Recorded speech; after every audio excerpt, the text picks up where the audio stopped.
Materialists. That's right, folks. We are talking about the new film from acclaimed director and writer Celine Song. You might recall a couple years ago she released a film called Past Lives, which was an Academy Award nominated film.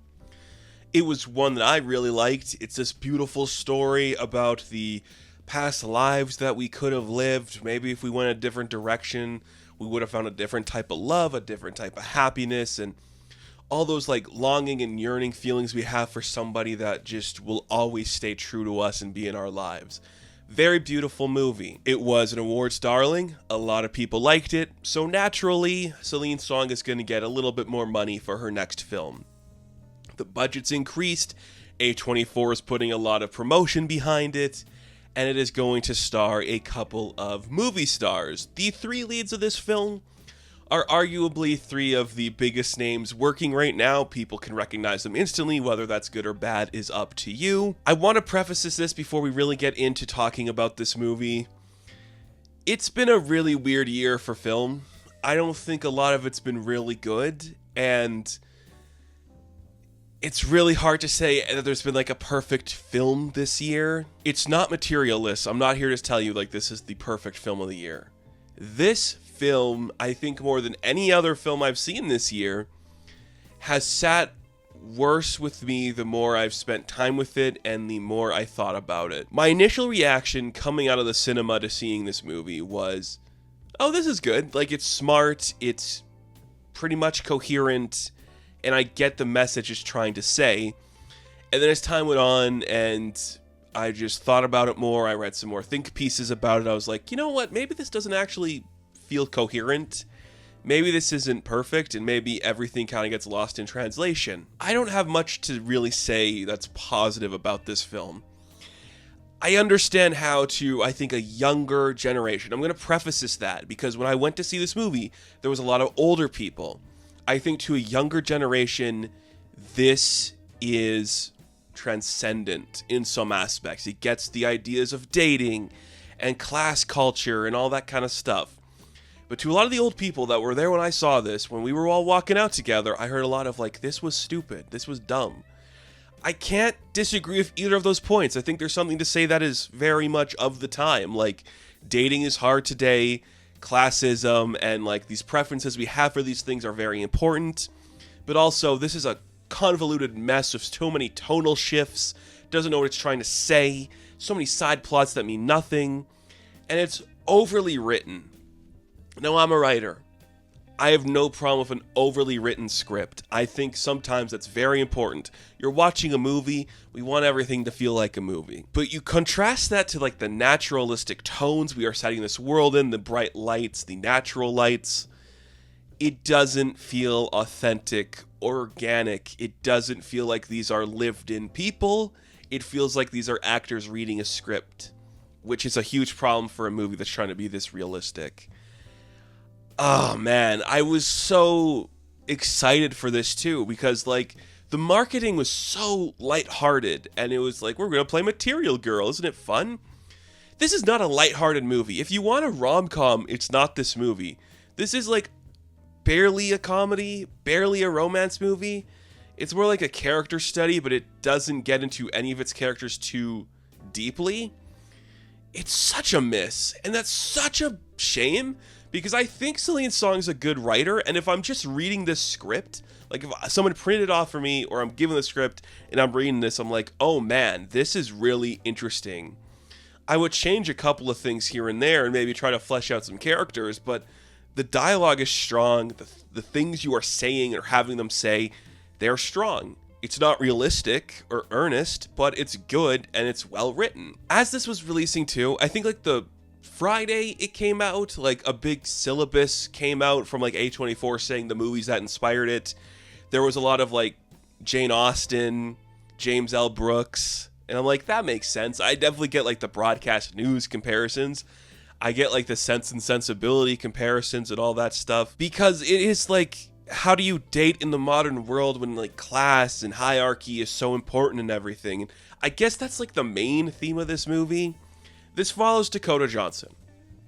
She plays this matchmaker who attends the wedding of one of her clients, and she meets the brother of the groom, played by Pedro Pascal. They start to have like a romance, and as that's happening, she is reintroduced to an old flame from her past in the form of Chris Evans, and she has to choose, like, does she go to the old love that has some history behind it, or this new thing that means something? It could be a good love triangle if the movie for any minute made you believe that one of these men was actually like a viable partner for her. I'm not going to say who it is. I think it's pretty obvious. I find it very strange how everyone's playing younger than they are, because these don't look like young movie stars. That's like a really weird thing to do. But you have to get this movie made off the backs of these people. Like, if this was Greta Lee, John Magaro, and who's the other guy that's in past lives, like reprising like their work with Celine Song, or just doing like a different thing. You're not reprising, but doing like another movie for Celine Song. It might work better than like these movie stars, because you could buy like these people actually feel like realistic, but never for a minute do I feel the struggles of Pedro Pascal or Dakota Johnson. Chris Evans, we'll get to that in a minute here.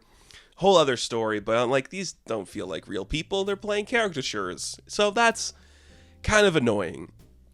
The main thing of this movie, which I think is kind of interesting if it's handled a little better, is the idea of dating and class structure within dating, and how do you like find real love when you're looking for like a specific thing.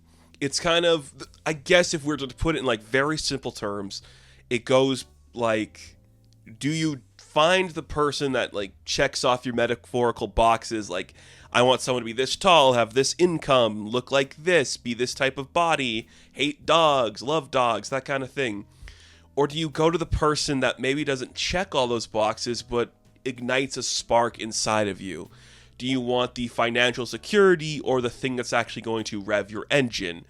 And Pedro Pascal represents one of those, and Chris Evans represents one of those. He really wants to talk about that stuff, and I think there is something to say there. Like, it gets to it, and it leads to some very dialogue-ish, scripty moments of two people talking about romance as like a mathematical equation, or like this financial thing. It takes away a lot of the realism, because I've never had that kind of conversation with a person. And maybe you do if you're like living in New York. I don't know, I don't live in New York. But I don't think people talk about like stuff and like love that way. It never felt earnest. It felt very scripty, which sucks, because it takes away from a lot of like the connection that we could see between these two people. There is minimal chemistry, I think, between everyone. One actor in particular can make it work because he's giving the performance of his career, essentially.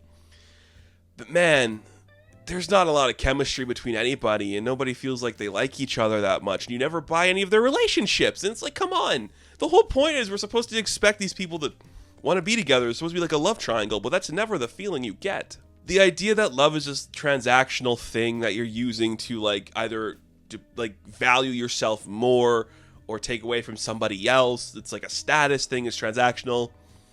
It's very Jane Austen. It's very classic, like an 1800s piece of people in like upper society. So I guess doing that in modern day New York can work, but it just misses stuff specifically in that aspect. I don't know. It's just, it doesn't make that work. Talking about love like that can be very complex, especially from like the lead character who we're supposed to be rooting for, but she never comes across as like a real character. There's no like real conflict for her to deal with. Events happen towards the end with people in her life, and I'm like, what the fuck did this movie just turn into? But Dakota Johnson's character, who's the lead of this movie, she really doesn't have to do anything that's like emotionally stressful for her as like an internal character. It's only things like external going on throughout her. Like, she literally says in the movie, like, you don't want to date me, I'm not that kind of person. Like, we're supposed to believe that. And that her whole thing's about like the financial gain, and she wants like a certain status for everything. It's such a messy way to handle the character. And look, I'll say this. I am a huge supporter of Dakota Johnson. I think she's a really interesting personality. I feel like she could get along with a lot of people. I loved her press tour for this movie. I liked her press tour for a lot of other stuff. She's so beautiful and so funny, and a very mixed bag as an actor. Celine Song taps into a very specific thing with her, which is the emotional dissonance, because she can never fully connect to people and doesn't want to. And there's even like a line where she's saying, I can never be an actress. I just like don't know how to talk or move my body. And I'm like, okay, then why are you in this movie, Dakota Johnson? If it was Anne Hathaway, who has like a similar structure and like the dark brunette bangs, would we get some more like resignation with it? Maybe. She'd also be more age appropriate to people like Pedro and Chris Evans. So Johnson does fine. She's not the problems I have with this movie. It could be another it could be another actress in the role, but she does really good for the most part. She's beautiful. She looks like New York. So that's exciting. Pedro Pascal gets nothing to do except be like a charming older gentleman, which is fine, but that character and the stuff they want him to be is so superficial and so hollow that you never buy that this is a real character. You're just sitting there being like, oh, Pedro Pascal is playing a rich guy. So it's a huge problem with this movie is his character, because it doesn't know what it wants to do with him, and ultimately it does nothing with him. There's like a huge reveal towards the end of his character's arc. It's like just setting up the third act of the film. That's supposed to be this like really shocking thing, but it kind of just proves the point of the film, which is that people are hollow and everything's a transaction and no one's truly happy.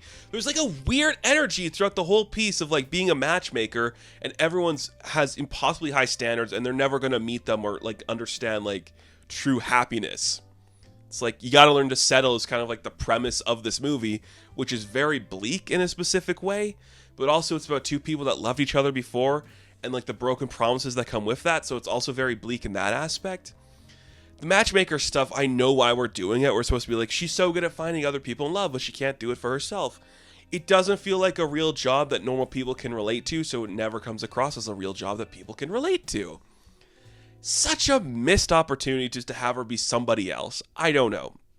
This movie's obsessed with finances. Everyone's got impossibly high salaries except for one character, which leads us to talking about Chris Evans. We have to talk about it. Is this his finest work since Knives Out? I think that's kind of a guarantee. The dude's been on a cold streak for so long.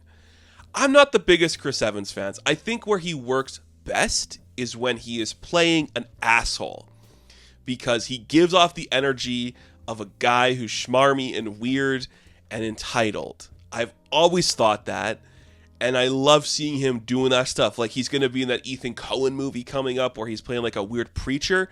That looks like a perfect use of him. But this is the other perfect use for Chris Evans, which is using his subtle, quiet charmingness to the effect of this guy is a broken loser who doesn't have his life together, but you buy that he's a real person. He's the only real person in this movie. And it's also very Hollywood, because he's like this beautiful, like Robert Redford looking guy who's supposed to be like poor and broke and has nothing going for him, a failed actor who can't take his career off anywhere, doing catering jobs. But you're just like, no, that's Chris Evans with a really bad hairdo. Man, the wig budget for him was really off. He's not like the current Travis Kelce look. It's bad. But he's a real character. And he feels like the only one who understands the type of movie we're going for, which is like melancholic and not really reassuring. So he plays that well. He's got a couple of good like monologues that work and makes it feel realistic in a way that the others don't. Maybe that's just because he doesn't play a character of status.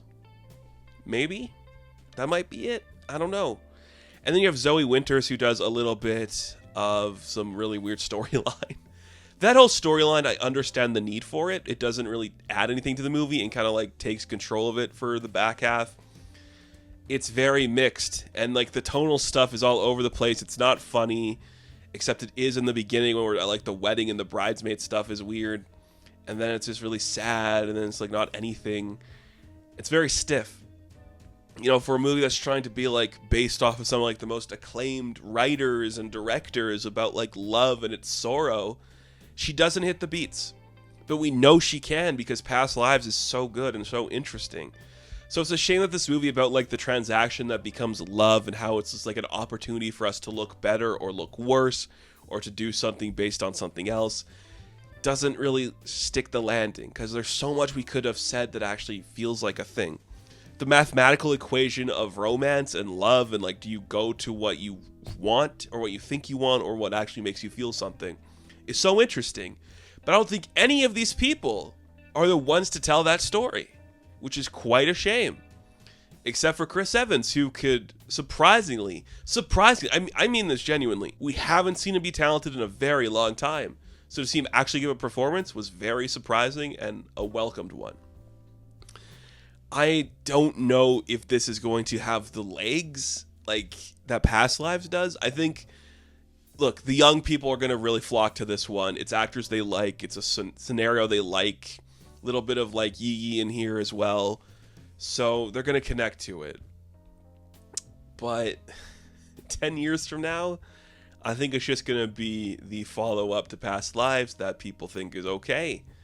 Because the themes don't land as beautiful as it is. And there's some beautiful stuff we see in here. Like, it's filmed really well. The camera moves really well. The lighting is gorgeous. Everything we're seeing is just tonally a mess and doesn't have anything to say and is very shallow and hollow. And that's a shame because we know Celine Song can do better. I'm very curious about her relationship with Justin Kuritsky because they just have such a weird way of writing movies about like a weird love triangle.